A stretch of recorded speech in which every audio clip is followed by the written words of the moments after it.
Hello student, MS classes में आप सबका स्वागत है।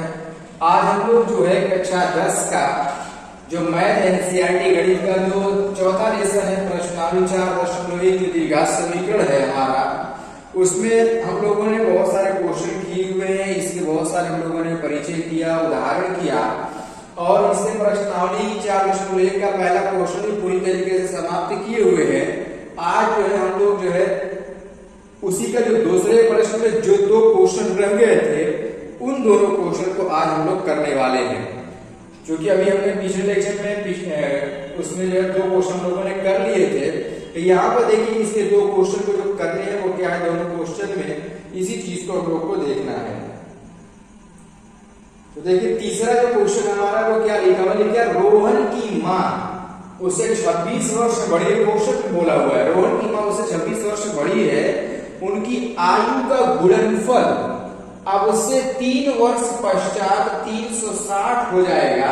हमें रोहन की वर्तमान आयु ज्ञात करनी है। क्वेश्चन में ये चीज कर रहा है, यानी 3 वर्ष पश्चात दोनों की आयु का जो गुणनफल निकाला जाएगा तो वो 360 हो रहा है। सबसे पहले तो हम लोग को दोनों की वर्तमान आयु को निकालना पड़ेगा।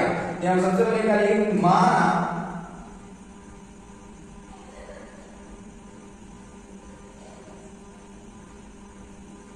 रोहन की वर्तमान आयु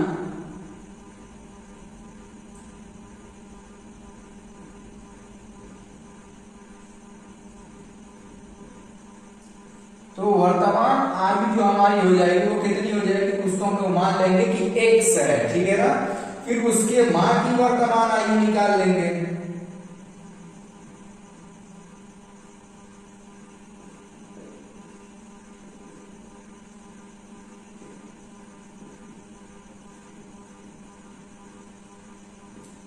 ये हमारा कितना हो जाएगा, ये भी x, ये जो है x प्लस 26 हो जाएगा, ठीक है ना। x प्लस 26 वर्ष, ये भी वर्ष है, आयु है तो वर्ष में ही रहेगा क्वेश्चन के अकॉर्डिंग। क्वेश्चन में लिखा भी था कि वर्ष में। फिर उसके बाद क्वेश्चन ये कह रहा है 3 वर्ष पश्चात, तो पहले इसी को निकाल लेंगे। क्या निकालेंगे,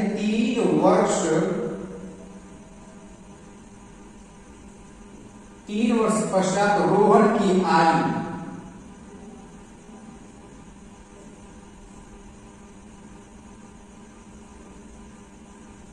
अब देखिए 3 वर्ष पश्चात रोहन की आयु कितनी हो जाएगी, 3 वर्ष पश्चात मतलब 3 साल बाद, तो 1 प्लस 3 हो जाएगा ये। और फिर उसके मां की आयु 3 वर्ष बाद कितनी हो जाएगी, उसके भी 3 साल जोड़ देंगे हम लोग। यहाँ लिखेंगे मां की आयु,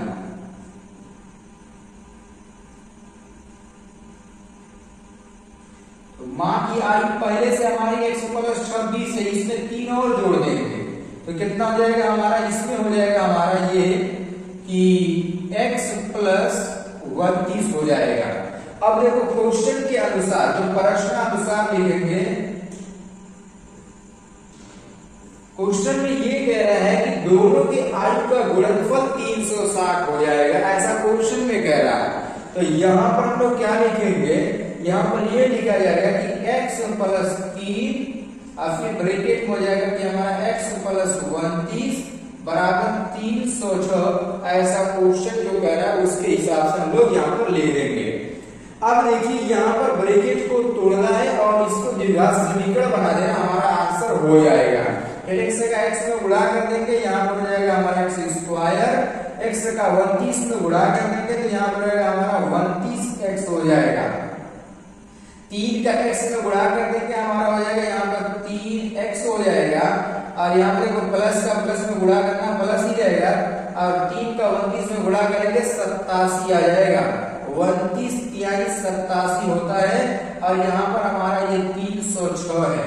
अब 306 को उठा के सेट कर देंगे और इसको थोड़ा सा सरल कर लेंगे। देखिए यहाँ पर क्या हो जाएगा कि हमारा x स्क्वायर फिर प्लस 29x और 3x जो जोड़ेंगे तो कितना हो जाएगा हमारा, ये हो जाएगा कि हमारा 32x हो जाएगा। और यहाँ पर ये 87 अभी अपनी जगह पर है, ये जब उठ करके इधर आएगा तो माइनस 306 बराबर 0 हो जाएगा। अब इसके बाद इसी में से इसको घटा देंगे और हमारा आंसर प्राप्त हो जाएगा। यहाँ पर x स्क्वायर प्लस 32x अब देखो यहाँ पर 306 में से हम लोग को क्या करना है कि 87 को माइनस कर देना है। अब देखो 16 में से 7 हमारा कितना हो जाएगा तो यहाँ पे देखो 16 में 7 हमारा यहाँ पे 9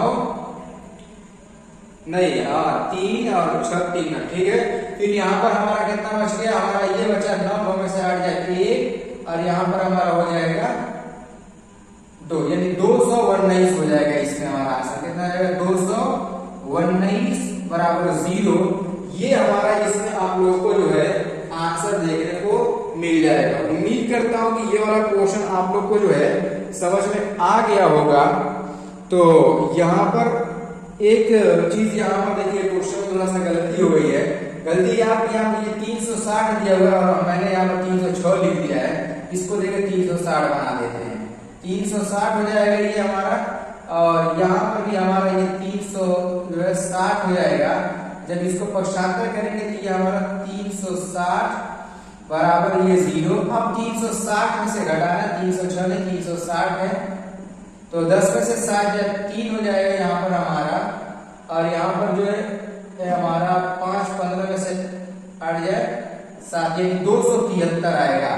कितना आ जाएगा हमारा 273 आएगा। ये आंसर हमारा होगा। ठीक है, तो सही कर लीजिएगा आप लोग भी। तो इस तरीके से हमारा जो है आंसर हो जाएगा। उम्मीद करता हूँ कि समझ में आ गया होगा। तो चलिए इसका चौथा पार्ट हम लोग करते हैं। अब देखिए इसका जो चौथा पार्ट है वो क्या करा लिया कि एक रेलगाड़ी 480 किलोमीटर की दूरी समान चाल से तय करती है। यदि इसकी चाल 8 किलोमीटर प्रति घंटा कम होती तो वह उसी दूरी को तय करने में 3 घंटा अधिक लेती है। हमें रेलगाड़ी की चाल ज्ञात करनी है, क्वेश्चन में कह रहा है। देखो मतलब यह है कि यहाँ से लेकर के सपोज दैट यहाँ से लेकर के यहाँ तक इसकी जो है दूरी है वो 480 किलोमीटर है। कितना 480 किलोमीटर। और क्वेश्चन कह रहा है कि इसको जो है यदि अगर समान चाल से चले तो ये हमारा जो है समान चाल से चले और जो अगर 8 किलोमीटर प्रति घंटा कम कर दिया जाए तो 3 घंटा जो है अधिक समय लेती है। जाहिर सी बात है जब चाल को कम करेंगे तो दूरी क्या हो जाएगी, चाल को कम करेंगे तो हमारा समय क्या हो जाएगा अधिक लगेगा। तो उसी चीज को सबसे पहले हम लोग मान लेंगे, क्या चाल को हम लोग मान लेंगे। तो इसको भी गा देता हूं। हम लोग लिखेंगे माना, क्या माना कि माना रेलगाड़ी की चाल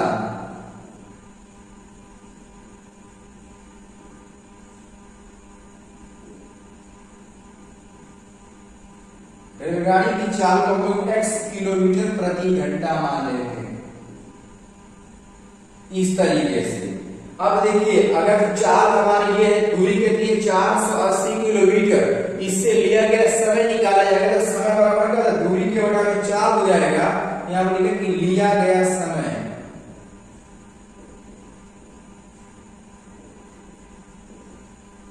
लिया गया समय हमारा क्या होगा कि 480 के बटा में x घंटा हो जाएगा।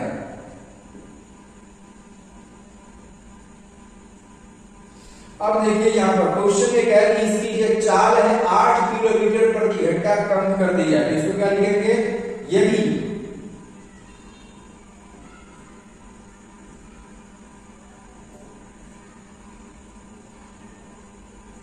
इसकी चाल 8 किलोमीटर प्रति घंटा कम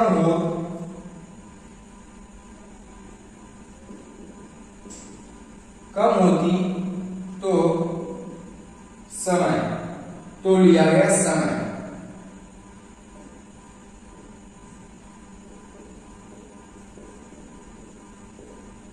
तब यहां पर देखिए तब लिया गया समय हमारा कितना हो जाएगा। अब देखो दूरी तो नहीं बदली, दूरी वही है। अब बस इसकी जो है चाल घट गई, कितनी घटा देगी 8 किलोमीटर प्रति घंटा। पहले चाल कितनी थी x थी, अब घटा करके 8 कर दिया गया, 1 माइनस 8 हो गया तो ये इतना हो गया हमारा। अब देखो अब इसी को हम लोग लिखेंगे प्रश्नानुसार। तो क्वेश्चन क्या कह रहा है, देखो यहाँ पर लिखेंगे प्रश्नानुसार। तो प्रश्नानुसार में देखो समय इसमें ज्यादा लगेगा या इसमें ज्यादा लगेगा? तो इसमें समय ज्यादा लगेगा क्योंकि नीचे वाला कम है, ऊपर वाला ज्यादा है इसमें, और इसमें जो है नीचे वाला जो है हमारा, इसमें नीचे वाला ज्यादा है हमारा। तो यहाँ पर इसी चीज को हम लोग ध्यान में रखते हुए हल करेंगे क्वेश्चन को। अब देखिए यहाँ पर प्रश्नानुसार लिखेंगे तो यहाँ पर हमारा क्या है कि 480 के बटा में x माइनस 8, और फिर इसमें से घटाने पर क्या घटाएंगे 480 माइनस, अरे 480 के बटा में x बराबर 3 हो जाएगा। ये कैसे? देखो ये भी हमारा समय हो गया, ये भी समय है, और जो बच रहा है 3 घंटा वो भी समय है, तो सब समय है, तो समय को समय में से घटाने पर समय आ जाएगा। इसी चीज को हम लोग यहाँ पर बस लिखे हुए हैं। अब देखिए यहाँ पर इसका पहले लहसन ले लेंगे।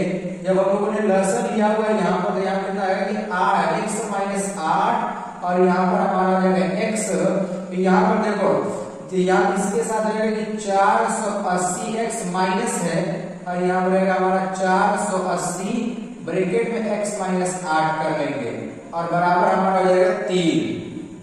ठीक, अब देखो इसको थोड़ा मैं इधर हल कर दे रहा हूँ। यहाँ पे देखिए, यहाँ पर हल कर दे रहा हूँ।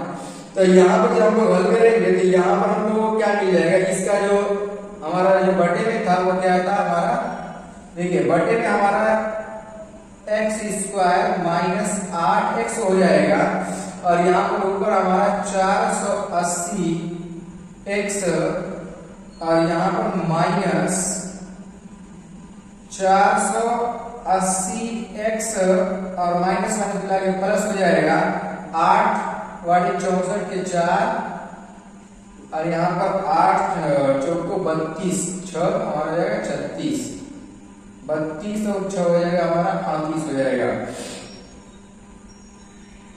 तो और बराबर करके यहाँ पर 3 है। ठीक, अब देखिए इसकी को बस हम लोग सही कर लेंगे। देखो ये वाला तो इससे कट जाएगा हमारा, सीधे सीधे सिंपल वे में हमारा कट गया, खत्म।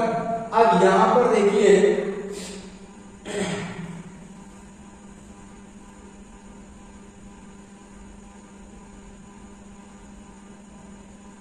अब इसको हम लोग गुणा कर लेंगे। तो गुणा करने पर जो हमारा देखिए क्या बच रहा है, तो यहाँ पर क्रिया गुणा जब इसका किया जाएगा तो यहाँ देखो ये हमारा 38 40 अपनी जगह पर है,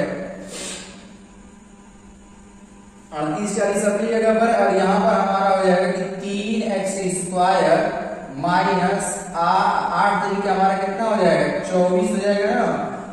यहाँ पर हमारा कितना है 24x हो गया। अब इसी को जो हम लोग पक्षांतर करके जो है सरल कर लेंगे, और जैसे पक्षांतर करेंगे तो हमारा जो है बिल्कुल इजी वे में हमारा आंसर आ जाएगा।